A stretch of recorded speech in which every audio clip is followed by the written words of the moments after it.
Hello everyone and welcome to Sal's Kitchen. Today we are going to be teaching you how to cook a delicious cell cake. It's quick and very easy, however, you'll need several cyclins and kinases and a lot of divisions in order to make a perfect cell cake. So let's get started. The growth of a cell is regulated by a number of different ingredients, primarily cyclin CDK complexes. The first phase of the cell cycle is G1. During this phase of the cycle, the cell increases in size and volume. To facilitate this, we will add proteins and organelles such as mitochondria and ribosomes. In G1, a cell has two options: to exit the cell cycle and enter G0, or to continue through G1 to S phase.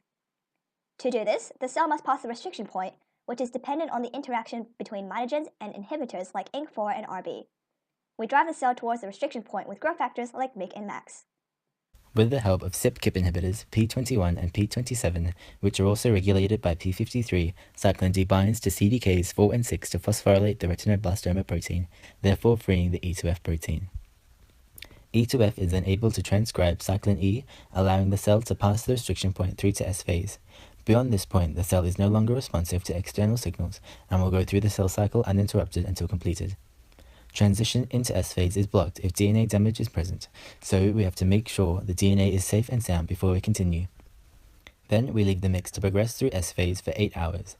In early S phase, cyclins D and E are targeted by ubiquitination to be degraded by proteasomes like P27. During this time, the expression of E2F is upregulated as cyclin A levels rise, activating CDK2. This allows the cell to progress into S phase. During S phase, DNA is packaged into chromosomes, enabling the cell to undergo replication. Once replication is complete, we do a quality control check where the integrity of the DNA is assessed. DNA synthesis and progression into the G2 phase is halted if damage is detected. However, if the cells clear the DNA damage checkpoint, we will put the cells into G2 phase by blending vigorously for approximately 4 hours. This is the second subphase of interphase, where cells undergo another period of rapid growth to prepare for mitosis. Cyclin B is the main mitotic cyclin involved here. As cyclin B levels rise, it forms a complex with CDK1. This complex remains in the cytoplasm and drives the cell into mitosis. Meanwhile, the organelles made in the S phase begin to synthesize proteins, while the microtubules begin to form into spindles. We check the DNA again before we move into mitosis to ensure that it isn't damaged. Cells that go through mitosis with damaged DNA will die during the cell division. Now we want to put the cell into mitosis for 45 minutes at 210 degrees for interphase.